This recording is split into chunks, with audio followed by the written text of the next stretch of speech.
Okay. Sound test, 1, 2. We good? Can I carry on? All right, great. So if you're new to the channel, as I was saying, you're welcome to check out our free courses, semester 1, 2, and 3 on this YouTube channel.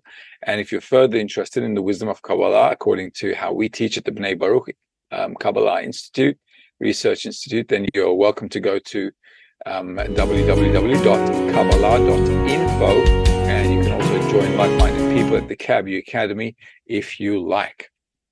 So without further ado, let's get smashing with the topic, the ruin as an opportunity for correction. As you know, life has its ups and downs, and so it is with spirituality as well. However, though, just like life is always aimed with every little detail towards the purpose of life for each and every one of us, what we have to do is build a special relationship with whatever is going on to us, right? Whatever is going on with us, basically. We have to build a special relationship so we can actually direct ourselves correctly on our spiritual path all the time without getting, shaken off and falling off the bandwagon. All right, so let's get smashing straight away. And the first excerpt is from Baal Islam, the breaking of the vessels. The breaking of the vessels, the correction that comes through this preliminary breaking in the way that the breaking itself is a great correction. Some interpreted it that it is a corruption in order to correct. However, this phrasing is incorrect. But we should ask about these words. Why should he spoil and then correct?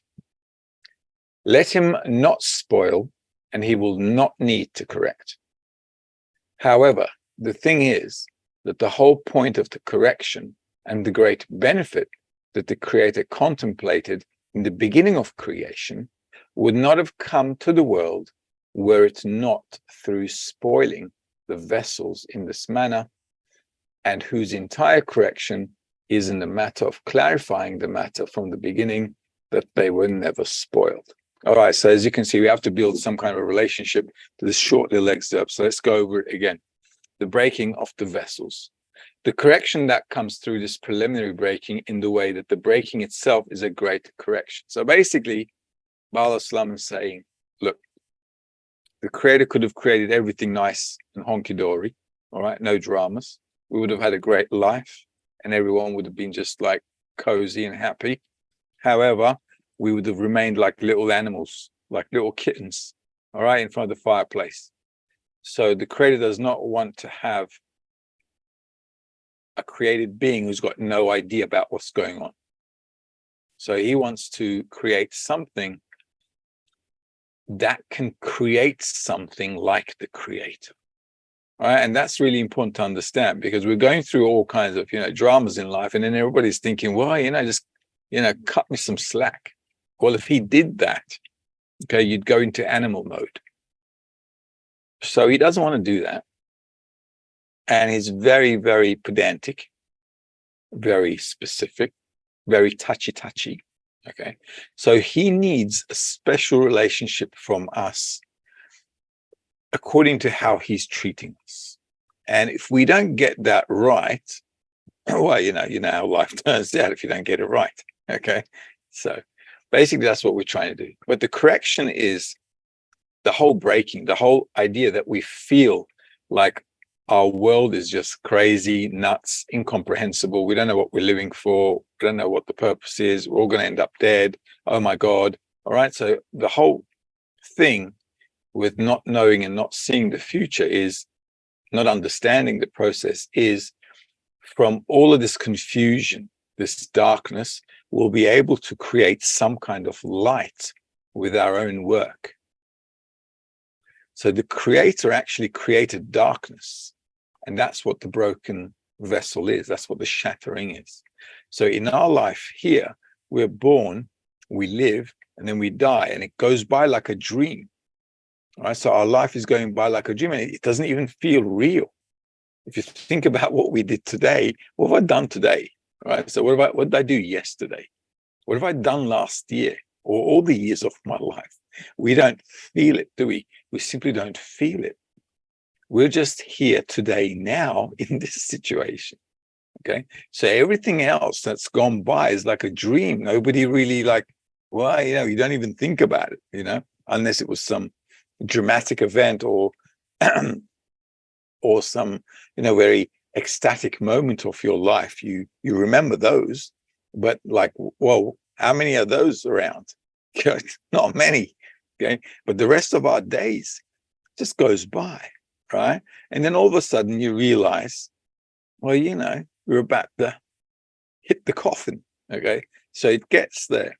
So life's going by like a dream. So the whole idea here is that we don't let it go by like that, and we do something about it. This is why our life here is a lie. It's transient. If it was real, it would be permanent, right? If you think about it, it makes sense. If something is real, it should always be there in our grasp. But because it's transient, it's like, fake. It's a fake world. So the breaking is what this reality is. It's a lie. It's completely a mess. And we don't know how to get along with our personal lives or with anybody else for that matter. Okay? We just don't know. So it's a shattered situation. And this is very important. And that's what he's trying to convey to us. Some interpreted that it is a corruption in order to correct. However, this phrasing is incorrect, for we should ask about those words, why should he spoil and then correct? Let him not spoil and he will not need to correct. Okay, so a lot of people say this is some kind of bad thing that we need to correct from our point of view. Okay. However, on the one hand, it is true because I have to correct my view and shift it from my personal view and see things from the creator's point of view. Okay. So that we can say is a correction, right? Changing my shift, changing my perspective on things. Okay. However, the reason he's saying is explaining why it isn't so is we don't have to correct. We don't have to correct what the creator did. We have to understand what he did to elevate ourselves higher. I don't know if that makes sense because we talk about correction as well. Okay. In our spiritual world, in our spiritual work, we talk about correcting ourselves often. Okay. So I don't want to confuse you guys on that on the one hand. On the other hand, I want to get the phrasing right. There's nothing to correct except the way I see things.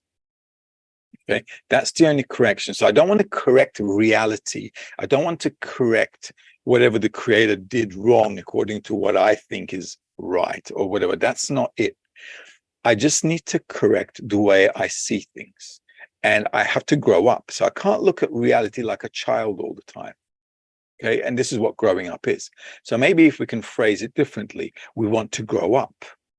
Okay, we want to grow up to understand what life really is and just change according to that, that maturity that we're adding to ourselves as we understand reality better with our spiritual work. Okay, so maybe that makes a bit more sense, right? Because the word correction here can kind of split us up a little bit because we're talking about correcting ourselves and so on. Okay, but I'm not talking about correcting reality. I'm always talking about correcting how I should adapt myself to reality, to the creator's reality. All right. And you can also say, like I said, you could say, well, we're growing up. Okay. Now, there are two ways to grow up. We can raise our kids, send them to school, give them a good education, or raise them at home, give them everything we can so that they understand life and so on. Or we could do it the hard way. All right. So humanity is generally liking to do things the hard way. Can't imagine why. Okay. But that's just how it is. Okay. Because we're a little stubborn. All right. So what we have to do is be smart about it. And we have to study reality, creation, and we have to study ourselves in reality. Okay. So I have to kind of bring both of them together and make some kind of a reconciliation. between me and reality, or between me and my life, or between me and the creator. They're all the same thing. All right, it's all the same thing. However, the thing is that the whole point of the correction and the great benefit that the creator contemplated in the beginning of creation would not have come to the world were it not through spoiling the vessels in this manner, and whose entire correction is in clarifying the matter from the beginning that they were never spoiled. So everything is kind of spoiled in my eyes, and this is what I've got to do the growing up.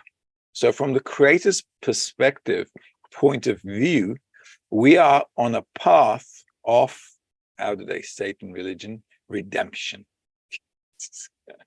Just, all right, that's just, we're on the path of redemption. All right, that was not a bad joke. However, what we've got to do is we've got to take the reins into our own hands, and that's called conscious development. Okay, so from the creator's perspective, the whole of reality is functioning just fine, except me. Right? So what I have to do is adapt to myself to how the creator wants to raise me. It's like a smart kid trying to understand what his parents are trying to convey to him. Okay, so I'm making some kind of an effort to understand so we can have some kind of a communication. And this is what spirituality is. It is building that communication line with the creator through the environment. Why? Because this reality is how the creator is talking with us. All right, so he's not going to come out of the blue skies in a blinding light, as they say in some Hollywood movies there, the pastor is preaching, that's not going to happen. Okay, what is going to happen though is life's events are going to show me, if I evaluate them as best I can and correctly, how I should direct myself according to the events that he's sending to me. So life's events are his way of directing me. I'm saying, listen, maybe you should put a bit more effort there. Maybe you should put a little bit more effort there. Or maybe I could also be completely confused. It's not always going to be clear. It's not going to be crystal clear, right? But kids' life is so difficult to grow up. Imagine kids trying to grow up. You're talking to them every day and they have no idea what you're talking about. Okay. So in their first few years, you're constantly talking to them, giving them the smile or giving them the cross eyes, saying, no, no, no. And they're thinking, what is this mad person doing? All right. Because they have absolutely no idea what you're trying to convey. Okay. So the kid's looking in amazement, thinking, wow, I'm their kid. I mean, this is what parents are like. Okay. So from day one, they're already thinking, where am I? Who are these people? Okay, so same in our reality, right? We're stuck here and we're thinking, what is this life all about? Who would create such a mess, right? On the one hand, we have a beautiful world, beautiful reality, stars, planets all over the place. The life's looking great. On the other hand, you're thinking, as you grow up more and more, you're thinking, this is a nutcase job, all right? And that's how it is. But this is exactly how kids grow up. And we have to understand that the creator's mentality, just like our parents' mentality, is completely opposite to the kids. So the kids thinking, who are these people? And we're thinking, who is this creator? You'd create such a big mess. Okay. It's because we don't understand. And this is why we have to change. All right. So this new approach is what Balastam is trying to convey to us, saying reality has always been functioning perfectly fine. It just needs your perfection to be added in there from your attitude, from your perspective. That's all. And if I don't add it in, my life is always going to be in mayhem.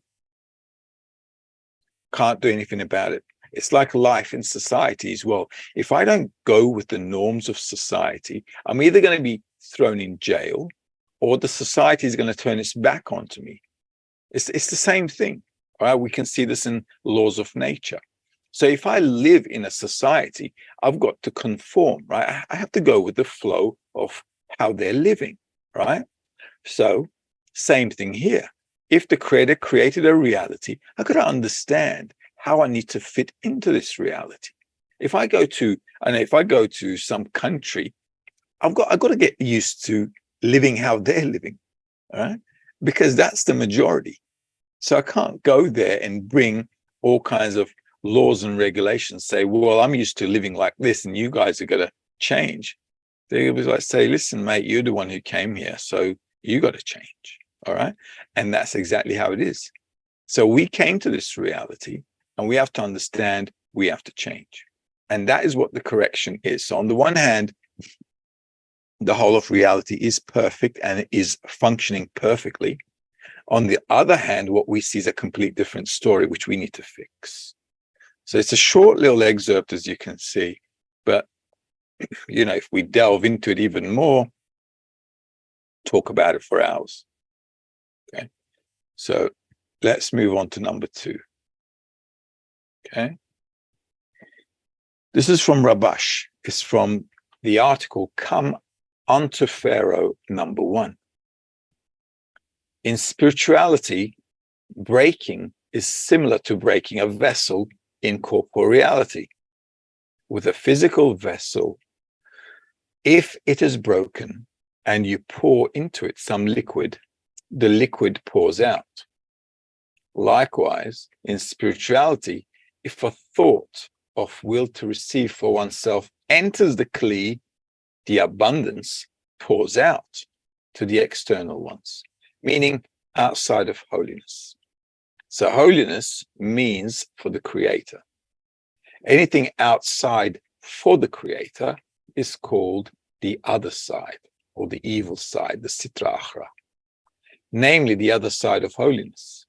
This is why we say that holiness means to bestow and impurity means to receive.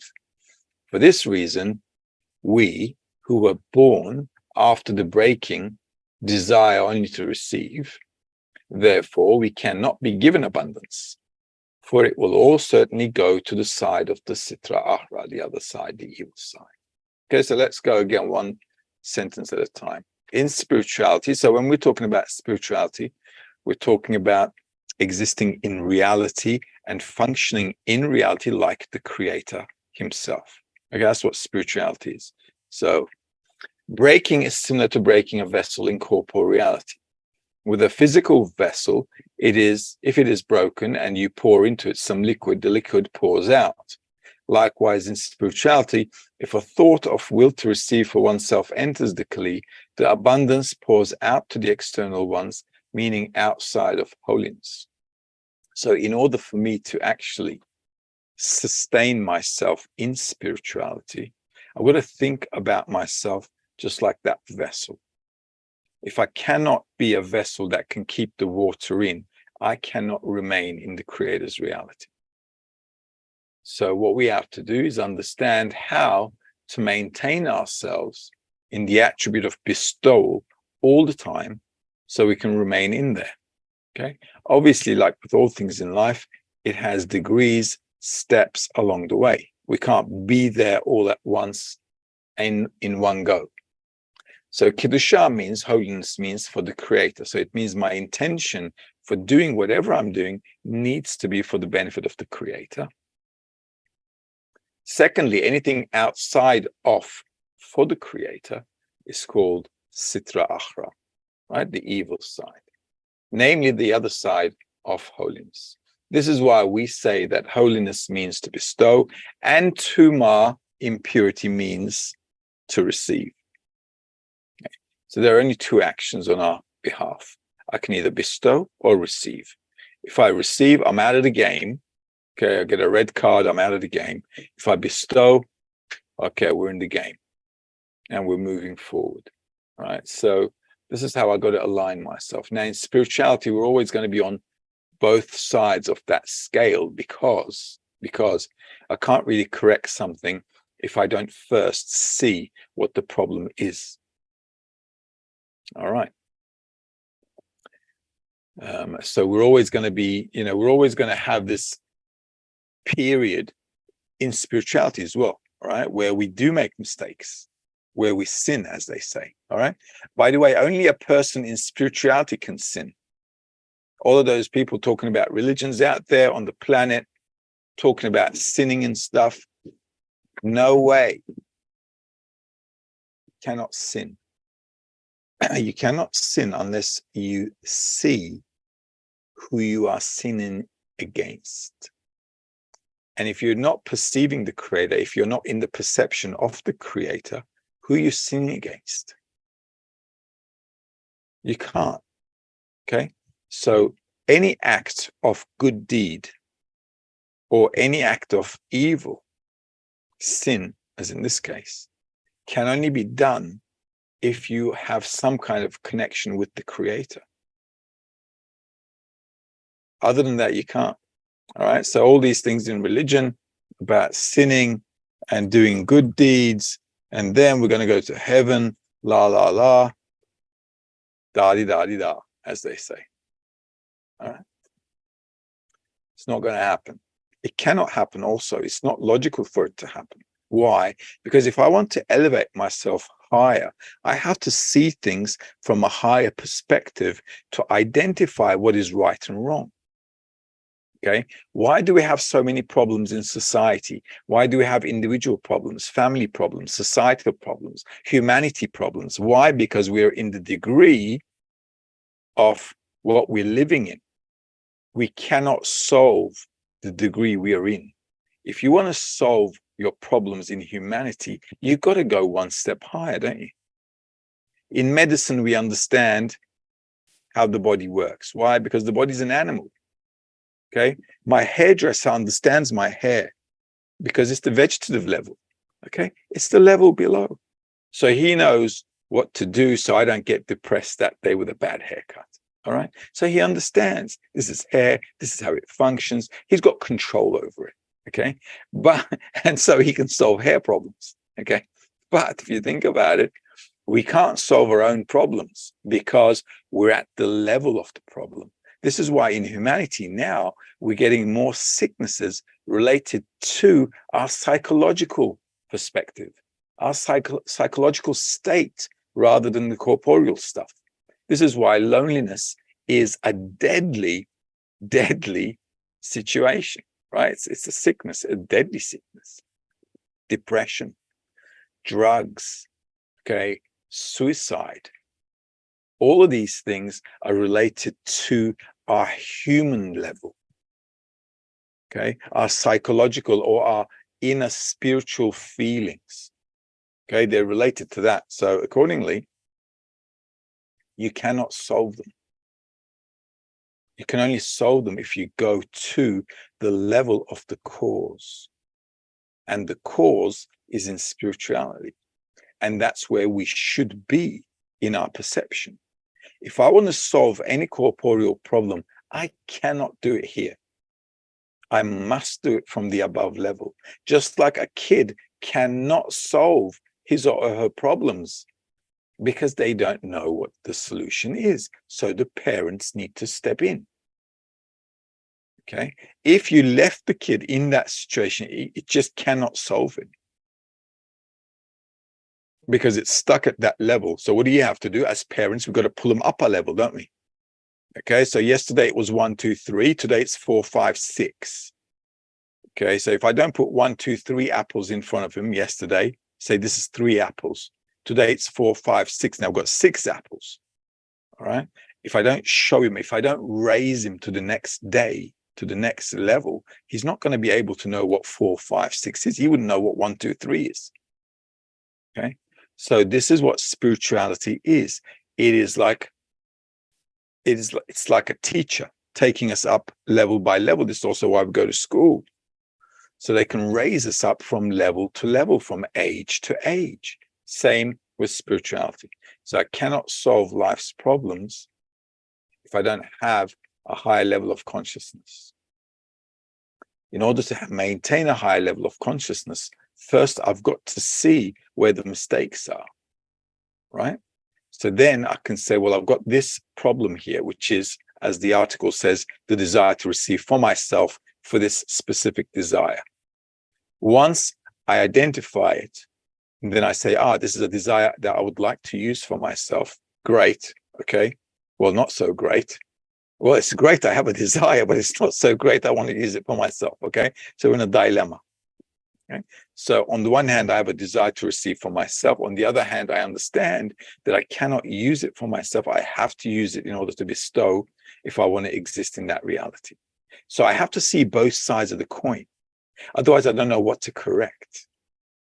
Okay. So on the one hand, the creator has to reveal to me my dark side. That's what's broken. Okay. How I want to use everything for my personal benefit. On the other hand, he has to show me how I need to change using that in order to bestow so that I can be in adhesion or in unison or like going with the flow with the creator, right? Or like flowing together in reality without any dramas. Okay. In order for me to get there, I need to have some kind of a spiritual perception. All right. Without that, I can't do it. And that's called, as you know, in the wisdom of Kabbalah, it's called a soul. Right? So we have to build one. And that is actually what growing up is. Just like we have to build ourselves a life in corporeal reality, right? How? By growing up. In our body, we're growing up. Our understanding, we're growing up. Our capacity, capabilities, faculties, we're growing up. And then finally, we're standing up on our own 2 feet and managing life. Well, hopefully anyway. Okay, that's the whole idea. So what happens? Well, same thing in spirituality. The whole setup here is an example of how I should be growing up in spirituality as well. This is why the Kabbalists are saying nothing created here is random. It's all planned out. So if you look at life and observe it correctly, you should be able to use it in order to elevate yourself higher and higher. Now, does that make sense? Okay, because that's what we do with life. Okay, that's what we do with the environment in life. We take a look at our environment. We have a desire to do something or to become something. Then we use the environment in order to fulfill our desires, right? So now I want to fulfill my spiritual desire, elevate myself to a higher level of consciousness. So I've got to do the same thing. So then I've got to use the environment as well. And that's it. So what is the environment? The guide, the books, the friends, all trying to elevate ourselves by applying the things we've learned. All right, so moving forward to number 3, we've got a question. One question.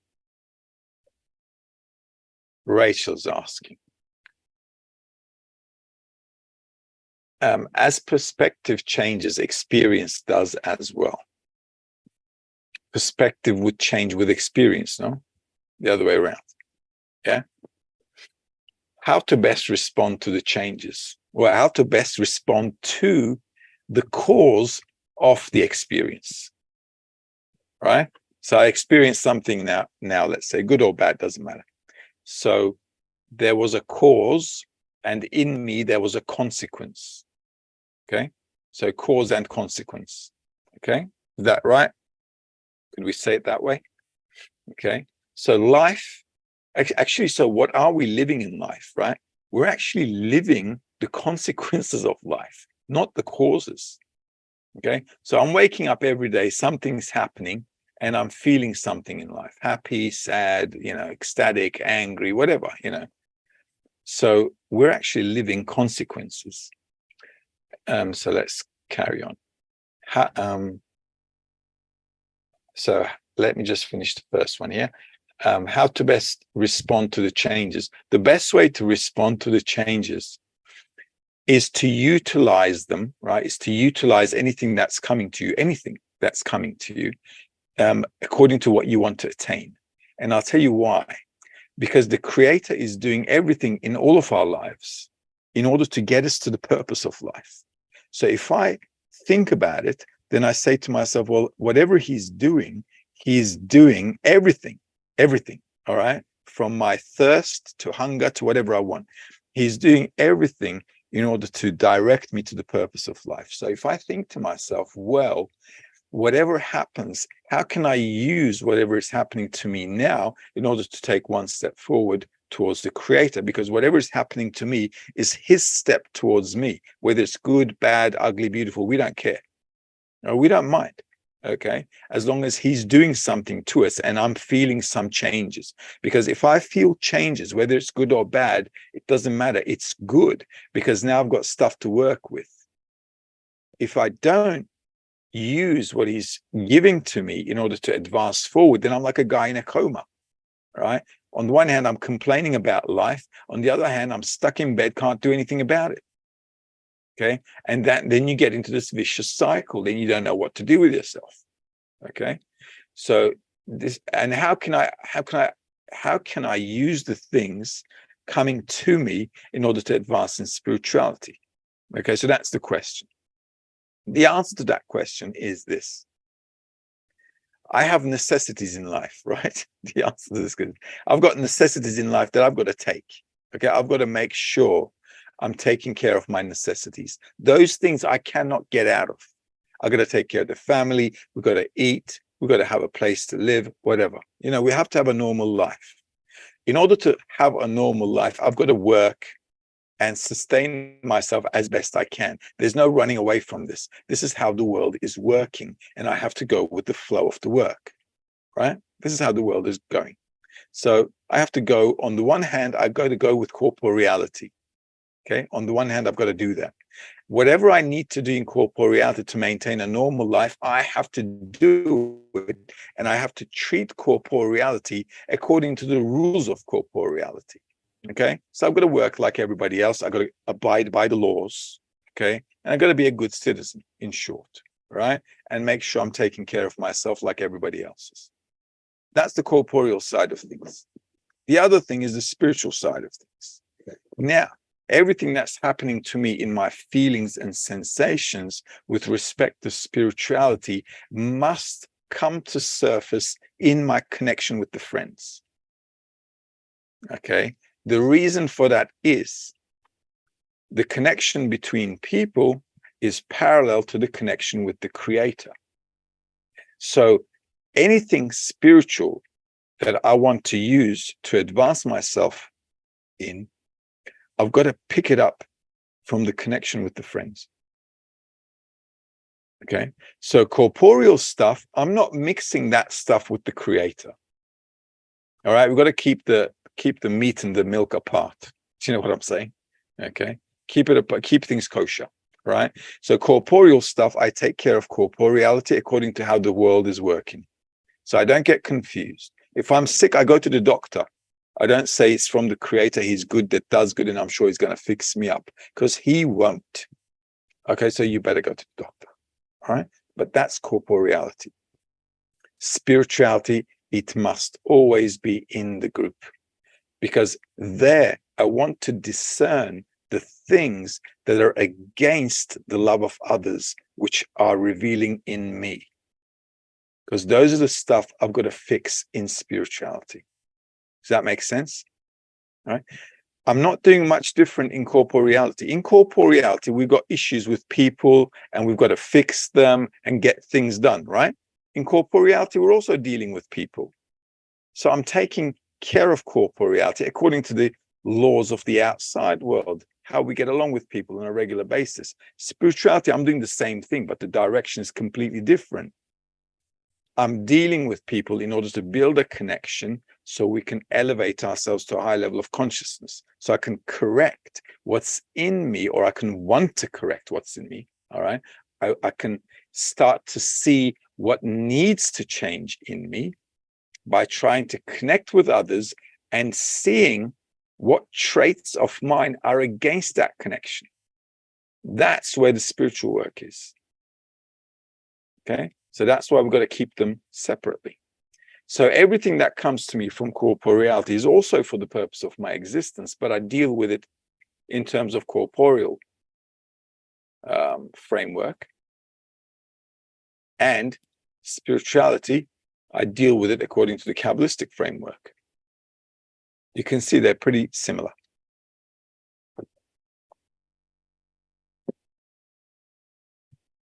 Basic rule, don't mix them up. All right, you must not mix them up. They're two different things, two different situations. Yeah, everything comes from the creator, blah, blah, blah.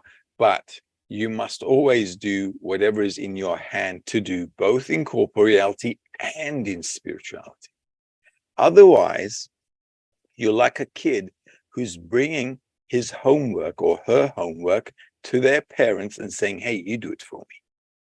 It's not going to pan out well. All right. Okay, first of all, I'll be throwing that book right back at him. Okay, so he understands it's not going to work out. Okay, second of all, he's going to have a rough time trying to figure out, well, what went wrong. Okay, it's like a little kid complaining, well, I didn't ask to be born. Okay, so you sometimes have kids saying that, well, you didn't ask me. But listen, dude, nobody asked me either. Nobody asked anybody. We just ended up here. So get over it, all right? And start moving forward. That's just how it is. So this is the creator's attitude. Right? And that's exactly how a parent is. And that's what a good parent should be like. Listen, dude, it's not my fault, okay? It's not my fault. It's not your fault. Nobody was asked if they wanted to be ending up here, okay? This is just how it is. So you can either handle it the nice way or you can handle it the bad way. So you decide, okay? And you can always tell your kids, you want to be independent? Good on you. There's the door. Well done. Finally growing up. Glad to see it. Okay. What can I say? All right. So from the creator's perspective as well, it's the same thing. We've got to grow up. Either we've got to do it nice, in a nice way, or he's going to push us into it. Okay. Now, if there is imbalance between the human level and other levels of will to receive, can that cause the human level to suffer in disease and depression? Well, all our problems are because we are not functioning correctly at the higher level. All right. So it's like, think of it like this. It's like with everything we do in life, we cause harm to ourselves and we don't know about it. Okay. It's like a person smoking and he or she doesn't know that it's causing you harm. It's like, oh, I enjoy it. And I don't feel like it's causing me any harm. Okay. So that's how it is. Okay. But then you figure out, okay, after years of smoking, people figure it out that this accumulation is costing them their lives. Okay. So at first, nobody's thinking about it. Okay. They're not really thinking about the ill effects of it until it's a bit too late. Okay, so the whole idea with us has to be before we get the slap. Okay, and that's the whole idea. Okay, otherwise we're going to keep getting slapped around and it's just not going to work out really well. So the whole idea of studying, maintaining that balance is if we run before the creator's stick, as they say. Okay, so you got to run faster than your parents can catch and stick you, all right, or belt you or whatever. Okay, it's just like how it is. All right, and that's what is that for us? That's for us is studying as best we can and applying what we've learned in the group so we can have a nice, like a good environment. Okay, what Kabbalah calls the path of pain? The path of pain is living corporeality like the way we're living. Okay, we don't know why we're living. We don't know where we're going in life. We've got no aim, nothing. Everybody wants to just have fun, not knowing tomorrow can be, I don't know, anything can happen tomorrow. Okay, so we don't know. So that's path of suffering because, as you know, like we have a saying in Turkish, you make a shopping list, right? And you estimate how much it's going to cost. It never matches what you estimated, okay? It's a tradition in Turkey. You just always, it never matches, okay? So you're always in this minus, okay? It drives you nuts, but that's just how it is, okay? So you never can actually match your budget. It's always over the cliff, okay? So it's crazy. Okay, and that's the path of suffering because we don't know how to manage our lives. Okay, and we don't want to learn. The bad thing is we don't want to take it into our hands either.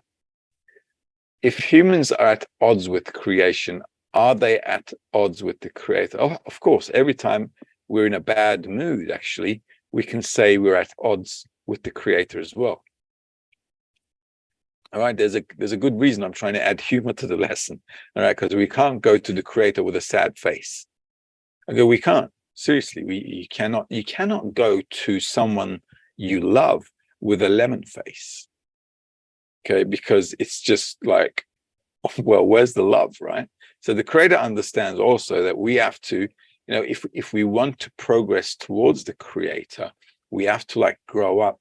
And then if we grow up, we can understand why things are happening, even though something is not understood at the time of the event. I can always make some kind of compensation to it later on down the line, because remember, your parents tell you stuff, right? And then you're like, wow, what is she talking about? She doesn't understand anything. She just doesn't understand me. Okay, you guys all had that in your teens, right? It's like, my parents don't understand me. It's not that they don't understand you, it's just that you don't know what it's like to be grown up. So when you become a parent and then you find yourself all of a sudden telling your kids the same thing, and then you're thinking, wait a minute, and then your kids are going, wait a minute, they don't understand me. So now you're in this dilemma and thinking, oh my God, my mom doesn't understand me and my daughter doesn't understand me. Nobody understands nobody. Okay, why? Because you're not in their shoes at the time of the event. And this is why sometimes things happen to us in life and we don't understand why the creator is treating us this way. We just don't understand it. It could be a terrible state. It could be horrible. We just don't know. We just don't understand. So things only make sense as we grow up. Okay. And this is how you got to look at life as well. It makes sense as you grow up. Therefore, complaining about it, whinging about it, cursing about it is really not a help at all. It just doesn't help. What helps is settling down, sitting down and doing the work and going through all the dramas of life with the work, trying to, bring both ends together, and also having the maturity and the patience to, give time also some part of the work, so you can actually, as you grow up, understand, digest, and really come to terms as to why things have happened. Understand.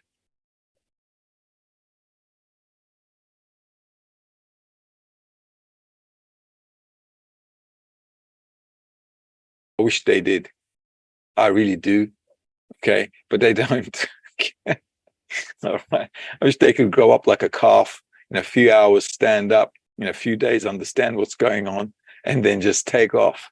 Okay, and start eating and feeding and going to the toilet themselves. Okay, but it doesn't happen. Why? Because the development of a human is so deep. It just takes time. And think about the whole of evolution, from the, I don't know, from the galaxies, from the plant level, the animate level. Think of all the variety of things we've got. Even with 8 billion people, everybody's face is different, everybody's character is different, everybody's just different. So imagine the depth of detail that we need to kind of like digest, absorb, and bring together in terms of cause and consequence, and kind of like build a whole new reality in front of us. Okay, it's just huge. So you can't really expect that to happen overnight. And this is why, studying for a long period of time is really, really important. All right, so let's see. Talha is asking, Kabbalists say that we should believe beyond reason that he is good and does good. I believe that too. But what is believing beyond reason means? Believing beyond reason means above reason. It basically means this. Right now, the Kabbalists are giving us advice, okay? Like our parents do. They say, listen, you got parents, they tell you, listen, if you want a good life, this is how you should go, right? Every parent tells their kids, listen, if you want to have a good life, these are the things you should do. So the Kabbalists are saying, listen, if you want a spiritual life, these are the things you should do. Now, normally with parents, we also may not agree. Okay, it's like sometimes we say to our parents, like, this guy has no idea what he's talking about. It's the 21st century. Okay. So same with the creator, or same with the Kabbalist. They go like, this guy has no idea. How did I end up with this old dude? Okay. But if I got this dot in the heart, and if I want to discover the meaning of life, I have to say to myself, if I want his wisdom, I just have to believe for the moment that this is how it is. Okay. Why for the moment? Because later you're going to attain and believe what he taught you. And then that's going to be within your reason. Why? Because you're going to elevate yourself to his reason. So above reason means I believe what the Kabbalists are saying in terms of how we should apply and move forward in life, in our spiritual path, despite the fact that I don't know if it's true or not. And I have no idea what's going on. Okay. But I've got an inclination called a dot in the heart. So that's kind of like settling me down. All right. And then I can go above reason. When I go above reason, then it will become within reason. And then the next degree, I will have to go above reason again. And then I'll have to go above reason with a greater effort. Why? Because the more I grow up, the more I think I know everything. Okay? This is why raising children is a drama. Okay? All of a sudden, they're in their teens and they think they know how they can manage the world. Right? So same with Kabbalah as well. So as a person grows up, their ego is also growing. So the person must now make extra effort to nullify to the wisdom, to the teaching of the Kabbalist. Because I realize that by nature, Creator is good and does good. My ego wants the Creator to be like that anyway. I would never want him to be bad who does bad. What is faith beyond reason then? Well, sometimes, despite the fact that we want to think and believe that the Creator is good that does good, right? But sometimes life isn't like that. Okay, sometimes anything can happen, and all of a sudden I might think to myself, well, he's not such a good creator after all. Okay, yesterday he was pretty good because life was good. Today I'm not so sure because things are a little slippy today. Okay, so I'm always going to be going through mood swings with the Creator, and I have to overcome them. All right, and in time, trust me, study with us a little bit more. You'll see that the Creator can be very good and also very horrible. Okay. And in those times as well, what you have to do is figure out what the good in that horrible state is. Okay. And this is why Rachel asked a good question. She said, how am I going to relate everything to the path? This is how you can overcome it, by relating everything to the path and sticking to it. Okay, and not every bad day take you off the bandwagon. So it's very, very important to maintain a perspective, a way where you set yourself and you're going to say to yourself, you know what? I have only one purpose in life, as to attain the purpose of life. End of story. Okay. And if a person is not serious, what we study will go in from here and out there. And when he goes through a bad period, he will slip out. He'll slip out because he didn't digest it in here. So you got to work with everything you get from the Creator, the good, the bad, the ugly, the beautiful, everything. Okay. You've got to work with everything as they're all coming to me from the Creator. They're all coming for one reason. So he can direct me towards the purpose of life. And that point, him directing me to the purpose of life with everything, is called good doing good. All right. That's what's called good doing good. It's not about me feeling good. It's about his action always directing me to the good I'm supposed to attain. And sometimes we get hit by our parents. All right. Sometimes you need to give a slap to your kids. Sometimes you just have to. And that's just how it is. All right. And so same with the Creator. One who doesn't beat his son hates him, as they say. Why? Because the father in the family he puts the framework for respect, and the mother puts the framework for love. Okay, so it's the two reigns of creation. So on the one hand, we have love from the creator. On the other hand, we get a rough time from the creator, but both have the intent of doing good. They both have the intent of doing good. All right. Oh, by the way, I'm talking about ideal parents. Okay, so 21st century parents are, there's always a question mark. Yeah. All right.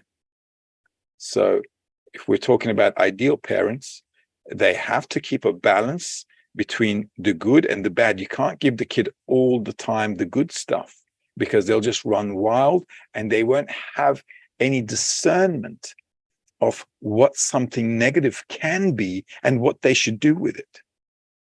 So they grow up completely out of whack because they've got no balance, because you've been giving them the sweet stuff all the time. So they never know how to handle themselves when something, hits the fan. All right. So they're like in confusion, in dilemma. And also they won't know how to behave in public as well, because they think the house is just like the public. All right. So it's really important to kind of balance these things out. And this is why we have good days, bad days. The creator is balancing us out as well, just like a good parent should be doing as well. In the meantime, we're going to love you and leave you. I hope to see you next Tuesday. And we're going to call it a night. Have a good one. All the best. Take care. Bye-bye.